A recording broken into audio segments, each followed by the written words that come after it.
حسینیت، یزیدیت، رائے خوش ہوتی ہے محمد و آل محمد بآواز بلند سنائیں۔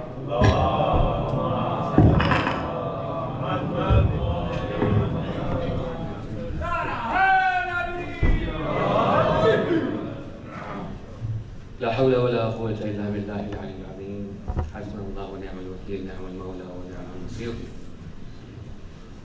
أعوذ بالله السميع العليم من الشيطان اللعين الرجيم بسم الله الرحمن الرحيم الحمد لله الذي لم يتخذ ولدا ولم يكن له شريك في الملك ولم يكن له ولي من الذل وكبره تكبيرا صلوات الإسلام اللهم صل على محمد وآل محمد وعجل ثم الصلاة والسلام والتحية والإكرام على الرسول النبي الأمي الذي أرسله بالحق بشيرا ونذيرا وداعيا إلى الله بإذنه سراجا منيرا سيدنا ومولانا أبي القاسم المصطفى محمد اللهم صل على محمد وآل محمد وعلى آله الطيبين الطاهرين الغر الميامين المعصومين الذين أذهب الله عنهم الرجس وطهرهم تطهيرا اللهم صل على محمد وآل محمد ثم لعنة الله على أعدائهم أجمعين من يومنا هذا إلى قيام يوم الدين أما بعد فقد قال الله تبارك وتعالى في كتابه المبين وقوله الحق أرسله بالحق من الحق إلى الحق بسم الله الرحمن الرحيم يا أيها الذين آمنوا لا تقدموا بين يدي الله ورسوله واتقوا الله إن الله سميع عليم صدق الله العلي العظيم صلوات محمد اللهم صل على محمد وآل محمد کل جس بحث کا آغاز کیا تھا کل جس گفتگو کو شروع کرنے کی کوشش کی تھی سورہ حجرات کے حوالے سے کیونکہ ہمارے قرآن ہے الحمدللہ مومنین جو ہیں وہ پورے سال جو ہیں قرآن اور اہل بیت سے وابستہ رہتے ہیں لیکن اس مہینے میں مواقع ایسے فراہم ہوتے ہیں کہ آدمی کو قرآن سے مانوس ہونے کی فرصت زیادہ فراہم ہوتی ہے جیسے کہ مدارس میں مسجدوں میں درسگاہوں میں قرآن محوریت کے حوالے سے تفسیر قرآن کے حوالے سے لغات قرآن کے حوالے سے مفردات قرآن کے حوالے سے اگر پروگرام ہو رہے ہیں تو یقیناً ایک غنیمت ہے ایک سعادت ہے کیونکہ یہ تعلیمات محمد و آل محمد میں ایک عظیم ورثہ ہے سبحان اللہ جس طرح سے یہاں پہ احباب بھی موجود ہے خدا ان کی توفیقات میں اضافہ کرے اللہ یمین کہ جنہوں نے بہت خوبصورت انداز میں اللہ کے اس کلام کی تلاوت فرمائی کہ جس کو تمام ائمہ نے جس کی حفظ کے لیے جس کی امانت داری کے لیے جس کو محفوظ رکھنے کے لیے تمام تر اقدامات اٹھائے کہ اللہ کا کلام باقی رہے اور اللہ نے اس عظمت کے ساتھ ان کا شکریہ ادا کیا کہ تمام اعداء اہل بیت نیز تو نابود ہو گئے اگر کوئی باقی ہے تو محمد اور آل محمد باقی کیا سبحان اللہ ہم ایک بات بس شروع میں ذہنوں کی آمادگی کے لیے بات کہوں ہمارے میں اور ہمارے ارباب میں ہم میں اور ہمارے سادات میں ہم غلاموں میں اور ہمارے مولاؤں میں فرق یہ ہے کہ ہمیں جب نعمت ملتی ہے تو پھر ہم اللہ کا شکر ادا کرتے ہیں اور ہم سے کہا بھی گیا ہے جب نعمت ملے گی تو شکر ادا کریں گے جب اللہ سے پھر تقاضا یہ ہوتا ہے کہ اللہ یہ ملے گا تو پھر ہم یہ کام کریں گے لیکن جب ہم اہل بیت علیہ السلام کی زندگی کا مطالعہ کرتے ہیں اور دیکھتے ہیں کہ مولا کائنات رات رات بھر جو ہے وہ قیام میں مشغول ہیں عبادت کر رہے ہیں اللہ کی ہزار رکعت تک روایت میں جملہ ملتا ہے ان کی اور ہماری عبادت میں فرق یہ ہے کہ ہم یہ سوچ کے عبادت کرتے ہیں کچھ کریں گے تو کچھ ملے گا ان کی عبادت یہ کہ اللہ نے ہمیں اتنا کچھ دیا ہے ہم اس کا شکر ادا نہ کریں تو کیا اللہ نے اتنا کچھ ہمیں دے دیا ہے یہ بنتا ہے ہمارا کہ ہم اس کا شکر ادا کریں اس میں عبادت کریں یہی انداز ہم اگر اپنائیں اہل بیت کے حوالے سے کہ اہل بیت علیہ السلام نے ہمیں اتنا کچھ دے دیا، جو کچھ بھی ہمارے پاس ہے وہ اہل بیت علیہ السلام نے عطا کیا۔ اتنا کچھ ہمیں دے دیا انہوں نے کہ ہم کسی چیز کے منتظر نہ رہیں، ہم پیشہ پیش پہلے سے پہل بہت سارے وہ کام کریں جس سے وہ راضی ہوں، کہ جس سے خدا راضی تھا، راضی ہے اور راضی رہے گا۔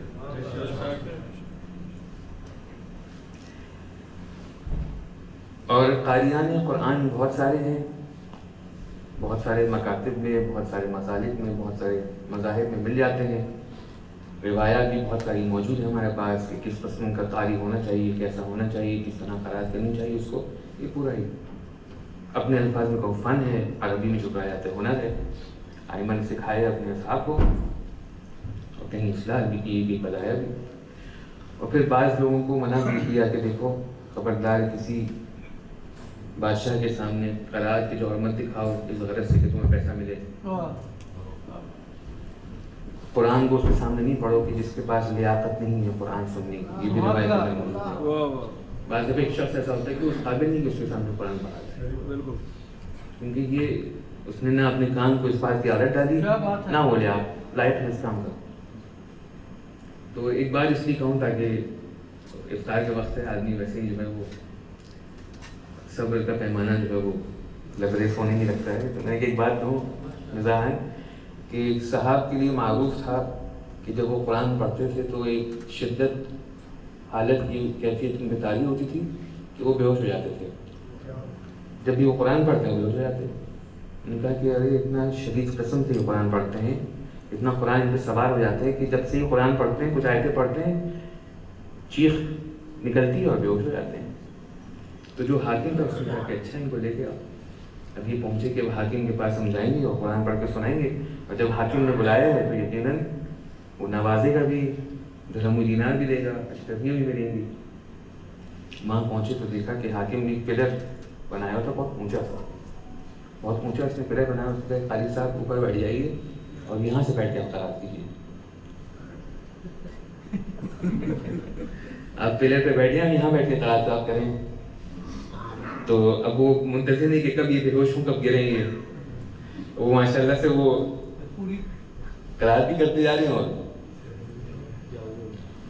غرض یہ ہے کہنے کی بات یہ ہے، فلسفہ یہ ہے کہ آپ کو قرآن کی قرات جو ہے حسینی کیمپ میں سے بھی سنائی دے گی اور مخالفین سے بھی قرآن کی قرات سنائی دے گی، لیکن مزہ تب آتا ہے جب قرآن کے پیچھے معرفت ہو علی اور اولاد علی۔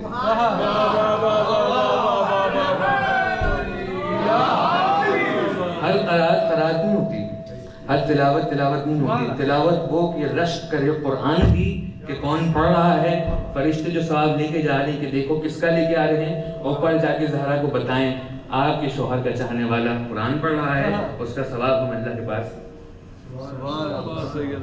سمجھ رہے ہیں اس بات کو؟ کون پڑھے قرآن پڑھے، کیونکہ ہمارے اور اوروں کے قرآن پڑھنے میں فرق یہ ہے کہ کچھ لوگ عادت سے مجبور ہیں۔ یہ بات اس دن کامنٹری میں بھی میں نے کہی تھی پرسوں، جس نے اگر سن لی ہو تو معذرت کے ساتھ، لیکن یہ شاید ضروری ہے بات پہنچانا۔ ایک دفعہ آپ ایک کام کرتے ہیں، وہ آپ کی عادت بن جاتی ہے۔ ماڈرن سائیکالوجی میں کہتے ہیں 7 days اگر آپ کوئی کام کریں تو آہستہ آہستہ ہیبٹ بننے لگتی ہے، پھر 21 days پھر 40 days اگر آپ ایک کام کر لیں تو وہ آپ کی عادت بن جاتی ہے، تو اس کو آپ کنٹینیو کر سکتے ہیں وداؤٹ اینی obstructions اور پرابلمس۔ یہ عادت، نماز ہمارے لیے عادت نہیں ہے، قرآن ہمارے لیے عادت نہیں ہے، روزہ ہمارے لیے عادت نہیں ہے، ماتم ہمارے لیے عادت نہیں ہے، ہماری عبادت ہے۔ عادت میں اور عبادت میں فرق ہے، بے شک۔ اور جو کلیدی اور جو بنیادی فرق ہے عادت اور عبادت میں وہ ہے بے کا فرق۔ عادت میں اور عبادت میں فرق ہے بے کا، اور وہی بے ہے جو انا النقطۃ تحت الباء۔ اس بات کو آپ سمجھ جائیں تو آپ کی عادت عبادت بن سکتی ہے۔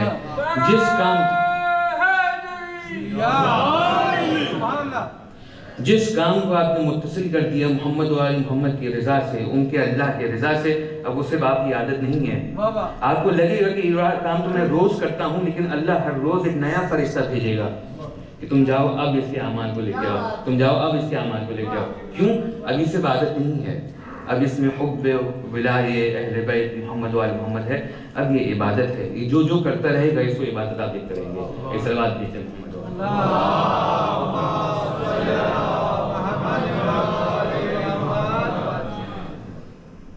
سورہ حجرات کے حوالے سے اب ہم موضوع پہ واپس آئیں. اچھا, کل جو میں نے آیت کوٹ کی تھی جس میں نے حدیث پہ تذکرہ کیا تھا حساب کے حوالے سے, اِنَّا إِلَيْنَا إِيَابَهُمْ ثُمَّ إِنَّا عَلَيْنَا حِسَابَهُم, سورہ غاشیہ کی 25 اور 26 آیت ہے. تو اس کو آپ نوٹ کر لیں. 26 اور 26 آیت ہے سورہ غاشیہ کی کہ جب لوٹ کے آئیں گے اللہ کی طرف ان کا حساب ہمارے پاس ہوگا, ہم ان کا حساب صحیح کریں گے. اور یہاں پہ پھر کافی شکوک اور شبہات بھی ہوتے ہیں کہ کس طرح سے ہوگا ایسے. دیکھیں ائمہ علیہ السلام کی تعلیمات کو مد نظر رکھیں. وہ ہم سے چاہتے ہیں کہ تم زندگی اس دنیا میں ویسے گزارو جیسے ہم چاہتے ہیں, قیامت میں تمہارے ساتھ ویسا ہوگا جیسے تم چاہو. یہاں پہ آپ زندگی ویسے گزاریں جیسے ہم چاہتے ہیں. ہم نے آپ کو بتا دیا ہے. اچھا, اب میں وقت محدود ہے اور علی کے چاہنے والے اتنے ہیں کہ وہ تو مرحلہ بعد میں آتا ہے کہ تمام جوہر جمع ہو جائیں, تمام درخت جو ہیں وہ قلم بن جائیں, سب دوات بن جائیں, اور پھر مولا کے فضائل جتنا چاہیں کم پڑ جائیں گے. ابھی سے مولا کے اصحاب, میں تو اپنی بساط کے حوالے سے ایسا طالب علم بتا سکتا ہوں کہ مولا کے اصحاب کے بارے میں بھی ذرا بات کرنا شروع کریں کہ کس کس طرح سے مولا نے ان کو چاہا ہے اور کہاں کہاں ان کو یاد کیا ہے, کیا کیا ان کی ادائیں تھیں, کیا کیا ان کی خصلتیں صفات تھیں, خاصیتیں تھیں. چاہے وہ مالک اشتر ہوں, چاہے وہ قمبر ہوں, چاہے وہ محسوم تمام ہوں, جو بھی مولا سے متصل ہو گیا, اس حوض سے آ کے متصل ہو گیا, اس کی مثال میں ایسے تم شاید بچے بہتر سمجھیں. پانی اگر دو قسم کے ہوتے ہیں, ایک گر پانی ہوتا ہے, ایک قلیل پانی ہوتا ہے. ماہ مبارک رمضان کچھ احکام بھی پتہ چل جائے. قلیل پانی ہوتا ہے, اس کی ایک پیمائش ہوتی ہے 3.5 بالش, ڈیپتھ, لینتھ اور بریتھ. اس سے کم ہوگا پانی قلیل ہوگا, اس سے زیادہ ہوگا پانی کثیر ہو جائے. قلیل پانی اور کثیر پانی میں فرق یہ ہوتا ہے کہ اگر خدا نہ خاصہ میری انگلی کٹ جائے اور قلیل پانی کے اندر گلاس ہو یا جگ ہو یا تھوڑا سا بڑا ٹب ہو, اس کے اندر ایک قطرہ خون نکل جائے, اب وہ پانی نجس ہو چکا ہے, نہ اس سے وضو کیا جا سکتا ہے, اس کا پینا جو ہے وہ حرام ہے, نجس پانی ہے. لیکن جو کثیر پانی ہے جیسے ریورز ہیں, ریوینز ہیں اور لیک ہیں, اس کے اندر آپ خون بھی گر جائے, نجاست بھی گر جائے, تمام نجس لوگ جا کے نہا بھی رہے ہیں اس کے اندر, تو شریعت یہ کہتی کہ نہیں, کیونکہ یہ بہت بڑا یہ کر ہے تو یہ نجس نہیں ہو سکتا. قلیل پانی ہے کسی بات. ہم لوگ حضور قلیل پانی ہے, جب ہم علی کا ہاتھ پکڑ لیتے ہیں تو ہم اس سے متصل ہو جاتے ہیں. پھر کوئی نجاست جو ہے, سمجھے آپ کہ علی کا ہاتھ تھامنا کیوں سب مل کے نعرہ حیدری. کر کو قلیل اگر چاہے کر سے متصل ہونا تو صرف ولایت محمد و آل محمد ہے کہ اب آپ ضمانت آپ کو حاصل ہو جاتی ہے. جب تک آپ اس دروازے بیٹھے ہیں کوئی نجاست نہ آپ کو خراب, کیونکہ اب آپ قلیل نہیں ہیں, اب آپ کر کے سمندر میں اتر چکے ہیں. صلوات بھیجتے محمد.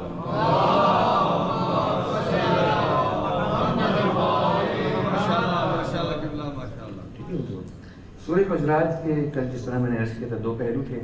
ایک میرا رویہ, میرا انداز, میرا بیہیویئر رسول اللہ صلی اللہ علیہ وسلم, اللہ کی حجت اور ائمہ علیہ السلام کے ساتھ. اور ایک پہلو یہ ہے کہ میں اپنے مومنین بھائیوں کے ساتھ کس طرح سے پیش آؤں, کس طرح سے میرا انداز ہے. اچھا, پوائنٹس 6-7 پوائنٹس ہیں. غیبت نہیں کرو, لا تغتاب, تہمت مت لگاؤ, مسخرہ مت کرو. ایسا ہی آیت ہے قرآن کا, جا کے مرور و مطالعہ کیجیے گا. لیکن ایک آیت ہے جس پہ بچے اکثر سوال پوچھا کرتے ہیں, وہ آیت نمبر 9 ہے, وَإِن طَائِفَتَانِ مِنَ الْمُؤْمِنِينَ اقْتَتَلُوا فَأَصْلِحُوا بَيْنَهُمَا. اگر مومنین کے 2 گروہ ہیں وہ قتال پہ اتر آئے ہیں تو ان میں آپ اصلاح اور صلح کرنے کی کوشش کریں. پہلا سوال بچہ یہ پوچھے گا کہ یہ جو مومن ہیں یہ لڑ کیوں رہے ہیں؟ جب مومن ہیں تو لڑ کیوں رہے ہیں؟ اس کا جواب اگر امام کاظم علیہ السلام نے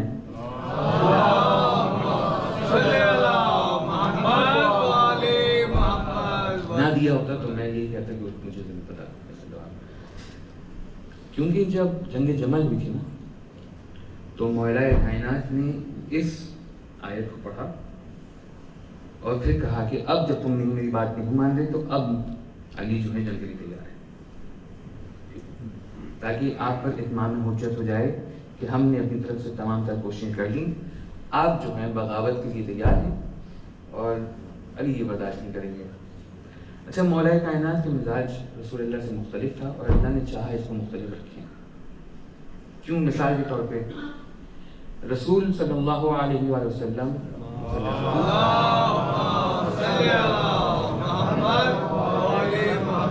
کل یہ بات ہو رہی تھی سجاد بھائی سے کہ شعر اور شاعری جو ہے وہ رسول اللہ جو ان کا اسٹیشن، جو ان کی پوزیشن ہے اس کے لیے مناسب نہیں ہے، کیونکہ وہ رسول ہیں، رسالت ان کے لیے ہے، ان کو قرآن لانا ہے، تو کہیں یہ دماغ میں گمان نہ آئے، وہم نہ ہو کہ اس میں تخیل کا ایسپیکٹ ہے، یہ جو قرآن ہے یہ ریالٹی نہیں ہے، اس قرآن کے اندر رسول کی عقلیت اور عقلانیت بھی شامل ہے، العیاذ باللہ من ذالک، جبکہ وہ وہی کہہ رہے ہیں جو وہی کہہ رہی ہے، اور بہت آرام سے سادہ الفاظ میں انہوں نے یہ بات بتا دی۔ لیکن مولا کائنات جو ہیں ان کو بھی اپنا مزاج برقرار رکھنا ہے تاکہ رسالت کا بہترین ساتھ امامت دے سکے اور بہترین وارث اور والی بھی قرار پائے۔ مثال اسی آیت کے ذیل میں ایک واقعہ ملتا ہے کہ ایک شخص ہے، جب زمین کی پلاٹنگ ہوئی اپنے الفاظ میں، تو ایک صاحب کا درخت کسی اور کے گھر میں چلا گیا۔ زمین جب اس طرح سے تقسیم ہوئی تو ایک صاحب کا درخت کسی اور کے گھر میں چلا گیا۔ اب جو صاحب درخت تھے، صاحب بیت نہیں، صاحب درخت ہے، اب وہ بار بار اپنے درخت کے پاس جا رہے ہیں ان کے گھر سے ہوتے ہوئے۔ اب بیچارہ جو مسلمان شخص ہے وہ آیا، اس نے کہا رسول اللہ ٹھیک ہے ان کا درخت ہمارے گھر میں آ گیا، یہ ہماری بدقسمتی، اپنے الفاظ میں کہہ رہا ہوں، اب یہ جب آئیں صبح شام یہ ہمارے گھر پہ آ جائیں، دروازہ کھولے اندر آ جائیں۔ تو رسول نے کہا کہ بلاؤ شخص کو۔ تو وہ شخص آیا رسول کے پاس اور رسول نے پوچھا کہ کیا مسئلہ ہے صاحب؟ کبھی میرا درخت ہے، میں جب چاہوں اپنے درخت کے پاس چلا جاؤں۔ رسول نے کہا ایک کام کرو، اس کو یہ درخت ہدیے میں دے دو، اس کا گھر ہے، اس کو تم یہ درخت ہدیے میں دے دو۔ کیا نہیں، یہ تو نہیں ہو سکتا۔ اگر یہ انسان ہوتا تو شاید بات مان لیتا، انسان ہی نہیں تھا۔ پھر آپ امیر کا انداز دیکھیے کس حد تک رسول نے، اچھا یہ رسول صلی اللہ علیہ وسلم کی برداشت ہے کہ وہ ان کو برداشت کرنا پڑتا ہے، افراد کو صبر دکھانا پڑتا تھا۔ روایت میں ملتا ہے 10 درخت تک رسول نے کہا تمہیں ایک درخت جنت میں دوں گا، اس کو درخت دے دو، نہیں۔ کہا 2 درخت جنت میں دے دوں گا، اس کو درخت دے دو، نہیں۔ 10 درخت تک ملتا ہے کہ رسول نے کہا 10 درخت تمہیں جنت میں دوں گا، اس کو درخت دے دو۔ امیر المومنین نے کہا رسول اللہ اجازت ہے؟ اس نے کہا ایک کام کرو، درخت اکھاڑو، اس کے منہ پہ کھینچ مارو، درخت اکھاڑو اس کے منہ پہ کھینچ کے مارو، کیونکہ اب توہین رسالت ہو رہی تھی۔ بات سمجھ رہے ہیں؟ رسول کے آگے علی کو کوئی اور نظر نہیں آتا اور علی کے آگے رسول کو کوئی اور نظر نہیں آتی۔ درخت کو اکھاڑو، اس کے منہ پہ کھینچ کے مارو۔ طائف میں بھی یہ ہوا، جب بچوں کو رسول اللہ کے پیچھے چھوڑا گیا کہ جب ان کو شہر سے نکالا جائے تو امام علی ساتھ تھے۔ وہ جس بچے کے چہرے پہ تھپڑ رسید کرتے تھے وہ پھر اٹھتا نہیں تھا، وہ پھر نہیں اٹھتا تھا، وہ کیونکہ وہ بتانا ہے کہ رسالت کے تقاضے اور ہیں۔ رسول اللہ کو ایسا نہیں کہ علی برداشت نہیں کر سکتے، جتنا علی نے برداشت کیا اتنا پھر علی کے بعد اتنے برداشت نہیں کیا، سمجھ رہے آپ؟ لیکن میرا فعل کچھ اور ہے اور رسول کی ذمہ داری کچھ اور ہے۔ تو یہاں پہ جب مومنین کی بات آتی ہے، صلح کی بات کرائیں، تو لوگ سوال پوچھتے ہیں مومنین میں قتال کیسے ہو سکتا ہے؟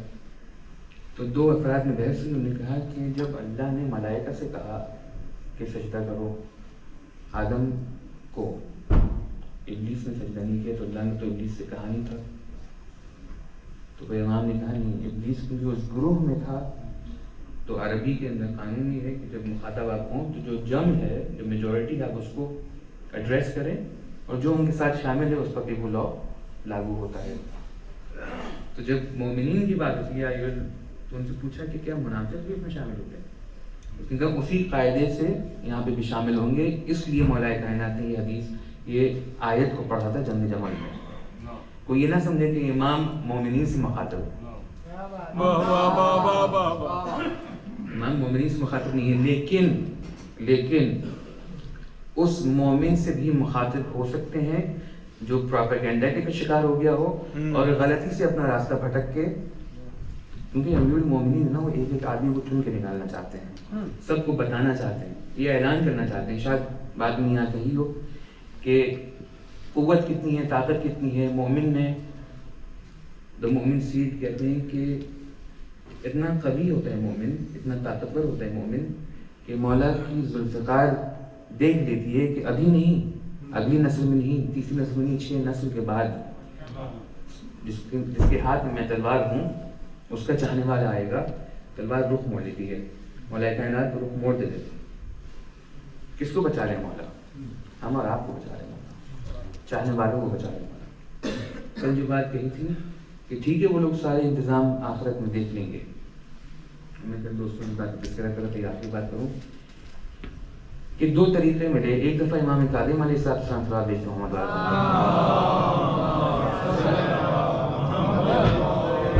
کئی انداز پایا کہ مکے میں ہے مولا، اور ایک خاتون کو دیکھا بڑھیا بیٹھی رو رہی ہے، تو سوال پوچھا کہ کیوں رو رہی ہو؟ کہا کہ ایک گائے تھی مر گئی، اور اسی گائے سے دودھ ملتا تھا، بچوں کو پالتی تھی، اسی گائے کو میں دودھ میں بیچتی تھی، گھر چلتا تھا، میں بوڑھی عورت ہوں، بچے میرے چھوٹے ہیں، گائے مر گئی۔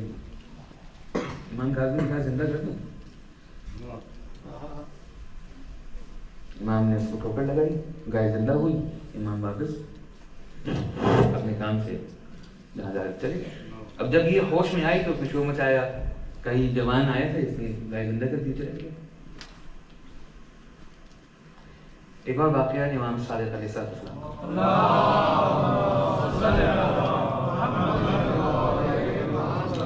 مولا افطار کرتے ہیں، ایک شخص آتا ہے، وہ کہتے ہیں کہ مولا فلاں خاتون جو ہیں ان کو حکومت والے لے کے چلے گئے اور وہ اریسٹ کر لیا ان کو، آپ بھی چاہنے والی ہیں۔ مولا نے کہا چلو مسجد چلو، مولا مسجد آئی، مولا نے نماز پڑھنا کے عبادت کرنا شروع کی، مولا بہت طویل سجدے میں چلے گئے، ان کا سجدہ اتنا طویل ہو گیا کہ پھر صحابی آئے کہ وہ خاتون کو رہا کر دیا گیا، وہ آزاد ہو گئی۔ پوچھنے والے یہ سوال پوچھے کہ آپ جب افطار کر رہے تھے تو جو آپ امام کاظم کر رہے ہو تو آپ بھی کر سکتے تھے؟ میں تو یہ کہوں گا کہ غلط کر رہا ہے پوچھنے والا، اسے دیکھے اور رشک کرے۔ پہلے اس سے کہ امام کاظم کیا کر سکتے ہیں، دوسرا اس میں کہ جب پتہ چلے مولا کو کہ آپ کو خدا نخواستہ اٹھا کے لے گئے ہیں تو وہ سجدے میں چلے آئے، اور تب تک سجدے میں سر نہ اٹھائے جب تک آپ کو رہے، آپ کا مولا تب تک سجدے سے سر نہ اٹھائے جب تک آپ کو رہائی نہ ملے۔ ٹھیک ہے قیامت میں انہوں نے یہ وعدہ کیا ہے کہ ہم سنبھال لیں گے، لیکن ہم یہ موقع نہ آنے دیں کہ کل ان سے یہ کہا جائے کہ تمہارے شیعہ ایسے ہوتے ہیں، تمہارے شیعہ ایسے ہوتے ہیں۔ شیعہ کیسے ہوتے ہیں؟ اب مسائل کی منزل وقت ختم ہو گئی، تمام تر شیعہ دیکھیں قبائل سے جاننے والے۔ اچھا مولا کا جو کیمپ ہے نا امام حسین کا، وہ واقعی جس کو ہم حسینیہ کہتے ہیں وہ اس حسین کی کیمپ کی طرح لگتا ہے، کیونکہ لسان سب کی مختلف، تو مختلف بیک گراؤنڈ سے آئے ہوئے، مختلف قبائل سے آئے ہوئے، کوئی کس ملک سے آئے، کسی ملک سے آئے، اس کے حالات ہیں، کچھ سوشل سٹینڈنگ ہیں، لیکن سب بیٹھے حسین کے ساتھ ہیں، حسین کا چہرہ تک رہے ہیں، حسین کو دیکھ رہے ہیں، کب مولا اجازت دیتے ہیں، کیا مولا ہم سے کب کیا چاہتے ہیں۔ حسینیہ بالکل حسین کے کیمپ کی طرح ہے، ہر آدمی اس انتظار میں بیٹھا ہوا ہے کہ کب مولا اجازت دیتے ہیں، اور ان افراد میں کہ جو انتظار میں بیٹھے ہیں کہ مولا کب اجازت دیتے ہیں، ایک ہے نام آپ نے سنا ہوگا جان۔ یہ کہنے والے کہیں کہ یہ بیچارہ، وہ بیچارہ نہیں ہے، وہ کئی لوگوں کا چارہ گر بن چکا ہے۔ جو حسین کے ساتھ شہید ہو گیا اس سے آپ تبسل کریں، اس سے کہیں کہ جان تم اصحاب حسین میں سے ہو، ہمارا ایک کام بگڑا ہوا ہے اس کو بنا دو، تو بن جائے گا، یقین کریں۔ وہ بیچارہ نہیں، وہ چارہ گر۔ سلامت رکھے۔ ٹھیک ہے حضور۔ جان کیا کہتے ہیں؟ بہت ساری دفعہ جان آئے اور کہا کہ سید اجازت ہے، مولا اجازت ہے، مولا مجھے اجازت ہے میں جنگ میں جاؤں، میں بھی قربانی دوں، آپ کے انصار جا رہے ہیں، آپ کے دوست احباب جا رہے ہیں، گھر والوں کا وقت آنے والا ہے، مجھے اجازت دیں۔ تو علماء کہتے ہیں کہ شاید امام اس لیے منع کر رہے تھے جان کو کہ کہیں دشمن یہ تانا نہ لگائے کل کہ حسین غلام خرید کے لائے تھے اور غلاموں کو ہم سے لڑوایا، کہ حسین جنگ پروپیگینڈا ہے، اور وہ جو یونٹ ہے پروپیگینڈا کرنے والا اس کے لعنت اللہ علیہم معروف اسلام کے لیے حدیث بدل دیتے ہیں، روایت بدل دیتے ہیں، فضائل بدل دیتے ہیں۔ بہرحال یہ الزام نہ لگے۔ تو ایک بات جان نے کہی جو جان بھی سمجھتے تھے کہ مولا کے مزاج کے مخالف ہے اور اس کی کوئی حقیقت نہیں ہے۔ جان کہتے ہیں کہ مولا کیا مجھے اس لیے اجازت نہیں مل رہی کہ میں کالا ہوں اور آپ سید العرب ہیں؟ کیا مجھے اس لیے اجازت نہیں دے رہے کہ میں کالا ہوں؟